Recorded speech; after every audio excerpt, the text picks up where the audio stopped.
बिस्मिल्लाहिर्रहमानिर्रहीम। अस्सलाम वालेकुम नाज़रीन, आप यूट्यूब चैनल देख रहे हैं, मैं इमरान ख़ान हूँ।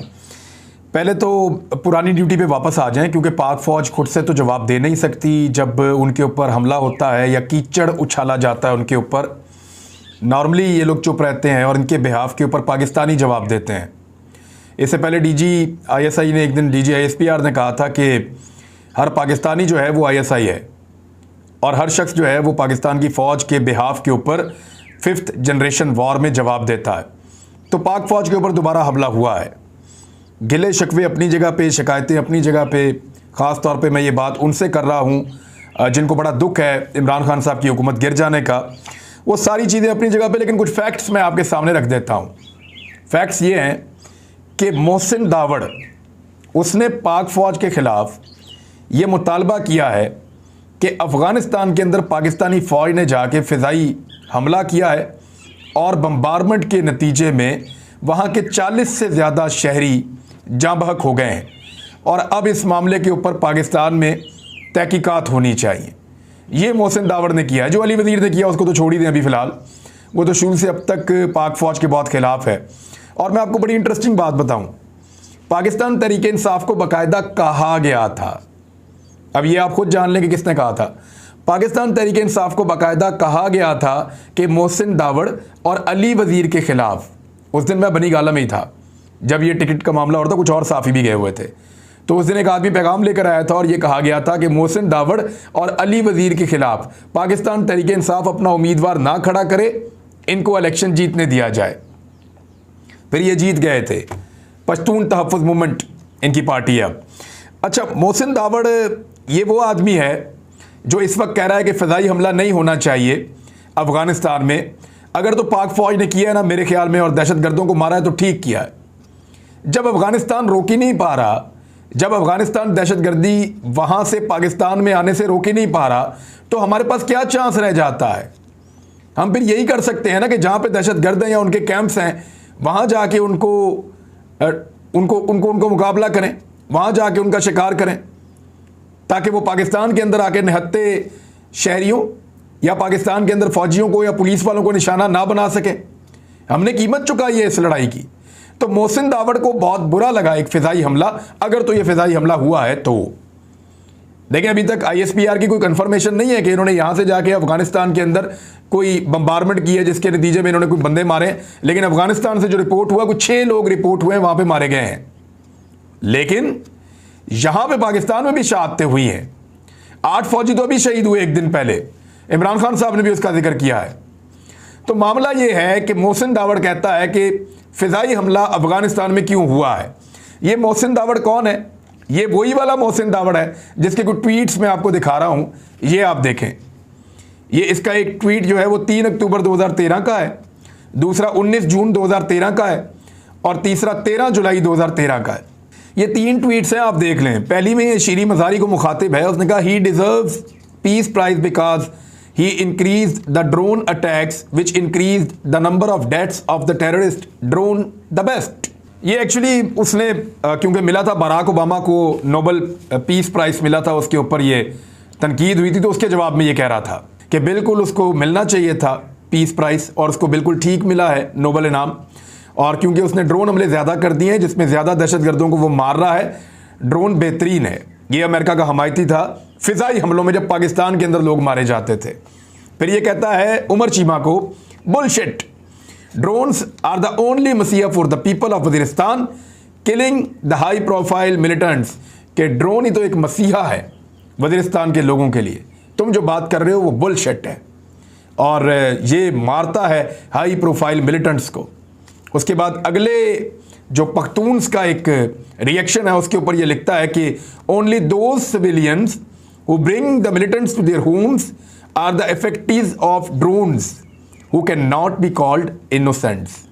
कह रहे जी वो आम शहरी ही इसका निशाना बनते हैं ज़्यादातर ड्रोन्स का, जो मिलिटेंट्स को अपने करीब आने देते हैं या अपने घरों में आने देते हैं, तो वो इनोसेंट नहीं हो सकते। यानी लोग जनाजा पढ़ने गए, एक आदमी मारा गया ड्रोन में, उसका जनाजा पढ़ने गए, जनाजे पे ड्रोन मारा, सारे ही मारे गए। एक मदरसा उसके ऊपर ड्रोन मारा, 40 बच्चे शहीद हो गए। तो इस तरह 50 बच्चे शहीद हो गए। इस तरह जगह जगह वो ड्रोन मारते थे, मासूमों को कत्ल करते थे। लेकिन मोहसिन दावड़ ये कहता था कि बेहतरीन चीज़ है ड्रोन, इसका बार बार अटैक होना चाहिए, और वो उसके बारे में बड़ी अच्छी बातें करता था। लेकिन अगर पाकिस्तान ने दहशतगर्दों को मारने के लिए कोई ऑपरेशन मुबैना तौर पे, अभी तो उन्होंने कंफर्म नहीं किया, लेकिन उन्होंने किया अफगानिस्तान में, तो मेरी नज़र में तो ठीक किया अपने मुल्क को बचाने के लिए। जब अफगानी रोक ही नहीं पा रहे तो हमें तो रोकना पड़ेगा ना, हमें तो रोकना पड़ेगा। जब अमेरिकन करे पाकिस्तान में फिदाई हमला तो मोहसिन दावड़ खुश होता है, और जब पाकिस्तान करे दहशतगर्दों के खिलाफ अफगानिस्तान में फिदाई हमला, जिसकी कंफर्मेशन अभी नहीं आई, तो मोहसिन दावड़ रोता है। वो ये कहता है कि तहकीकात कराओ, इसका पता करें ये अफगानी है या पाकिस्तानी है। इसके जलसों में नारे लगते हैं लड़ो बरियो अफगान, के ऊपर भी अफगान है नीचे भी अफगान है, अटक तक ये कहते हैं कि अफगानिस्तान बनाएंगे। इन्होंने ट्रेंड चलाया पाक फौज के खिलाफ। कल ट्रेंड था पाकिस्तानी आर्मी वॉर क्राइम्स, कि पाकिस्तानी फौज जो है वो जंगी जराइम कर रही है, और इस किस्म का ट्रेंड पाकिस्तान के खिलाफ चलाकर कल उसको इन्होंने बहुत ज़्यादा उठाया है। उसके बाद यही वो आदमी है जिसने DGISI ने जब दौरा किया अफगानिस्तान का पिछले साल, तो इसने कहा था किसकी इजाज़त से किया, क्यों किया ये दौरा, क्या पार्लियामेंट से पूछा, और बहुत सारे सवालात इसने शाह महमूद कुरैशी से और उस वक्त की हुकूमत से उठाए थे, और इसने बाकायदा सवालनामा जमा करवाया था। फिर ये ISPR की प्रेस कॉन्फ्रेंस भी है इन लोगों के बारे में कि इनको बाहर से फंडिंग होती है सब कुछ, लेकिन मेहरबानों की मेहरबानी से ये अब पहुंचे हुए हैं कौमी असम्बली में, और जिनकी मेहरबानी से पहुंचे हैं उसी तरह की हरकतें कर रहे हैं।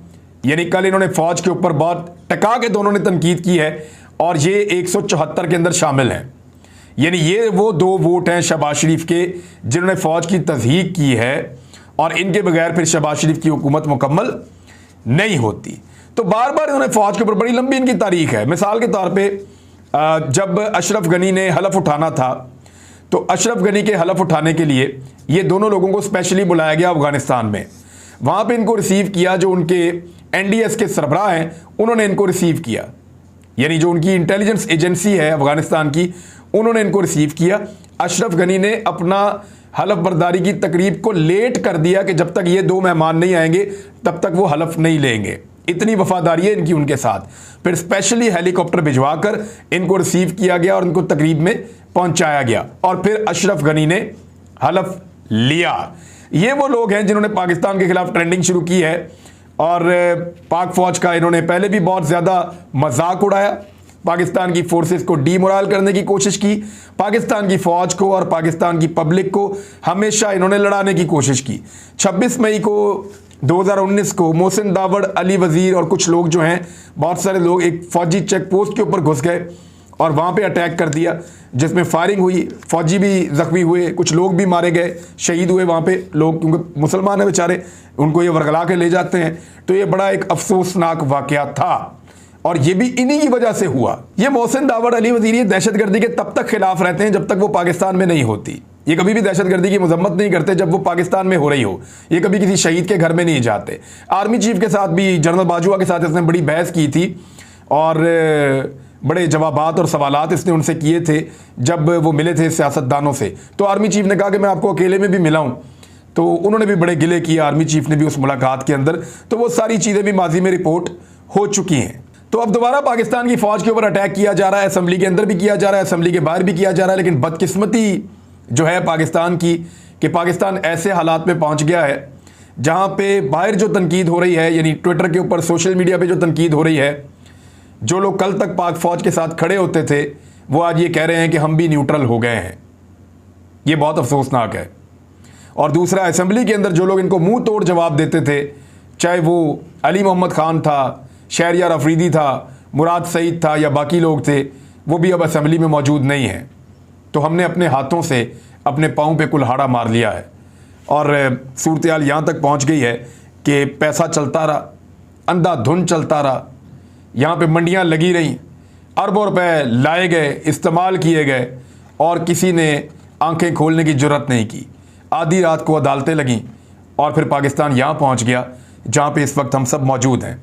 अभी भी एक ही रास्ता है, इलेक्शन करवाइए, लोगों को फैसला करने दीजिए, इलेक्शन पर असरअंदाज मत होइएगा। मैं तमाम इदारों को कह रहा हूँ कि खुला छोड़ें माहौल, इलेक्शन अनाउंस करवाएं, लोगों को फैसला करने दें, धांधली को रोकें, और बल्कि किसी किस्म की फेवरेटिज्म ना दिखाएं इलेक्शन में। Let the people decide.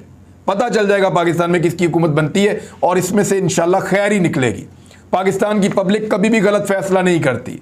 1947 से लेकर आज तक या 1940 करारदादे पाकिस्तान से लेकर आज तक इस खित्ते के लोगों ने जब भी कभी इज्तिमाई फैसला किया है, गलत फैसला नहीं किया। गलत लोग उन पर मुसल्लत ज़रूर किए गए हैं, लेकिन लोगों का फैसला हमेशा ठीक रहा है। मेरे ख्याल में खुला छोड़ें लोगों को, उनको अपनी हक़ राय दही इस्तेमाल करने दें और किसी किस्म की रुकावट ना डालें, तो दूध का दूध और पानी का पानी हो जाएगा। और यही पाकिस्तान के मसाइल का हल है। फ़ौज के अंदर ये बेचैनी तो होगी, जिस तरह के बयानात आ रहे हैं, उनको डिमोरल करने की कोशिश की जा रही है, उनके खिलाफ ट्रेंड चल रहे हैं। ऊपर से काबीना भी नहीं बन रही, यानी वो शहबाज शरीफ साहब जिनको तोहफे में हुकूमत दी गई है, 1 हफ्ता हो गया वो आदमी अपनी काबीना नहीं बना पा रहा। ऊपर से पीपल्स पार्टी ने क्या किया है, ये दुनिया टीवी की न्यूज़ के मुताबिक पीपल्स पार्टी ने 4 सूबों में गवर्नरशिप मांग ली है। पंजाब के गवर्नर को हटा दिया गया है, लेकिन सदर आरफ अलवी ने ऐसे कोई अहकाम जारी नहीं किए और जब तक सदर पाकिस्तान हुक्म ना दें या वो ना हटाएं तब तक गवर्नर को नहीं हटाया जा सकता। लेकिन ये इख्तियार जो है बहरहाल गवर्नमेंट का होता है, लेकिन सदर पाकिस्तान उसको इस्तेमाल करते हैं। तो बरतरफ करने का इख्तियार सदर पाकिस्तान का है। अभी तक उन्होंने ऐसा नहीं किया, कोई नया गवर्नर भी अभी तक नामजद नहीं किया गया PMLN की जानिब से। तो पीपल्स पार्टी ने 4 सूबों की गवर्नरशिप मांग ली है। तो ये बात सच्ची है कि जब लूट मार हो रही होती है तो उस वक्त तो लोग इकट्ठे हो सकते हैं, लेकिन जब लूट का माल आपस में बांटा जा रहा हो तो तब लड़ाई ज़रूर हो जाती है। तो ये लूट का माल है ना पाकिस्तान। अब जब इसका बंटवारा हो रहा है कि ये मुझे दे दो वो मुझे दे दो, तो जब पाकिस्तान के ओहदों का, पाकिस्तान के इक़्तिदार का और इवन पाकिस्तान का जब बंटवारा हो रहा है तो फिर वो लड़ेंगे तो सही। और वो लड़ाई इस वक्त नज़र आ रही है कि 1 हफ्ता गुजर गया, उनसे काबीना ही नहीं बन रही और ऐसे काबीना बनेगी भी नहीं। दूसरी जानिब एक और चीज़ है और ये बड़ी अफसोसनाक है। नाज़िम जोखियों कत्ल केस के अंदर पुलिस ने अदालत में एक रिपोर्ट जमा करवा दी है, चालान जो जमा करवाया अदालत में, उसमें उन्होंने कह दिया और सारा कुछ कहा कि हादसाती तौर पे हुआ है। यानी नाज़िम जोखियों का जो कत्ल है वो इसलिए हुआ था ना, सबको पता था कि उसने बताया कि गैर मुल्की आए हैं और यहाँ पे पीपल्स पार्टी का MNA और MPA जो दोनों भाई हैं वो उनको फैसिलिटेट करके गैर कानूनी शिकार खिला रहे हैं। उसने इसको रिपोर्ट कर दिया था, इसको उठाकर लेकर गए, टॉर्चर किया, निजी टॉर्चर सेल में रख लिया। इसके घर वाले गए, उनको दिखाया वो बंद है, फिर उन्होंने कहा जी कि आप छोड़ देंगे बाद में। वो बेचारे वापस आए, पीछे से टॉर्चर कर करके मार दिया।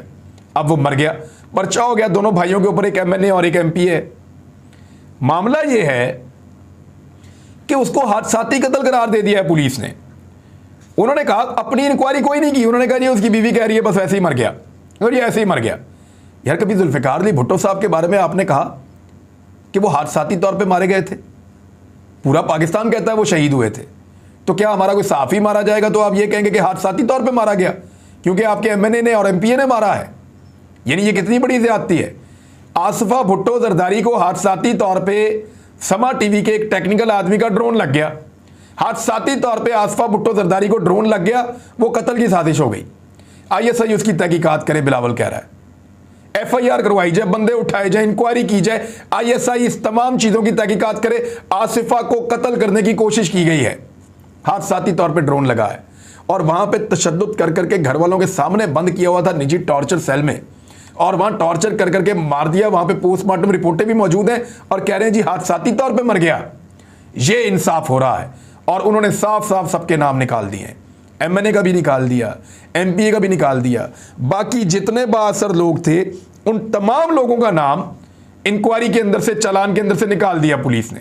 उन्होंने कहा जी इनको तो फौरी तौर पे छोड़ दिया जाए, इनका नाम तो मुकदमे से खारिज कर दिया जाए। 1-2 मुलाजमों के नाम रखे हुए हैं और उनको भी आने वाले वक्त में जो है वो बचा लिया जाएगा। तो ये है जी सूरत हाल पाकिस्तान में इंसाफ की।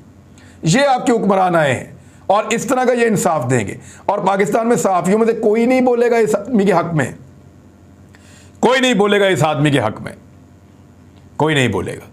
इसलिए एक गरीब आदमी था और पीपल्स पार्टी ने मारा है, पीपल्स पार्टी मारे, PMLN मारे, खैर है। पीपल्स पार्टी और PMLN मारे तो खैर है क्योंकि वो खैर बांटते भी हैं, वो टोकरे भी देते हैं, वो ख्याल भी रखते हैं, वो काम भी करवाते हैं, वो ओहदे भी देते हैं, वो अफ्तारियाँ भी करवाते हैं। तो ऐसी सूरत हाल के अंदर जो है वो अगर मारें तो खैर है। उसके ऊपर कोई ना अजीज़ मेमन पे आवाज़ उठाता है, ना कोई नाज़िम जोखियों पे आवाज़ उठाता है। तो बात यह है कि इदारों से आपको शिकवे हो सकते हैं, हमें शिकवे हो सकते हैं, बहुत सारी चीज़ें ऐसी हैं जो गलत हो सकती हैं, जिनकी आप निशानदेही कर सकते हैं, जिन पे आप गिले कर सकते हैं, लेकिन वो जो एक फ़ौजी बॉर्डर पे खड़ा है ना, उसका दिल नहीं दुखना चाहिए।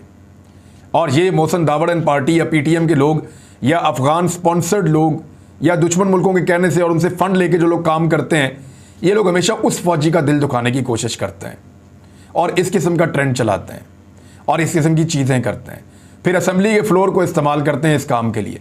अब वहाँ पे जवाब देने वाले मौजूद नहीं हैं, बाहर भी लोग जवाब नहीं दे रहे ये कहते हुए कि हम तो अब न्यूट्रल हो गए, हम क्यों जवाब दें, जैसे आप न्यूट्रल हो गए वैसे ही हम भी न्यूट्रल हो गए।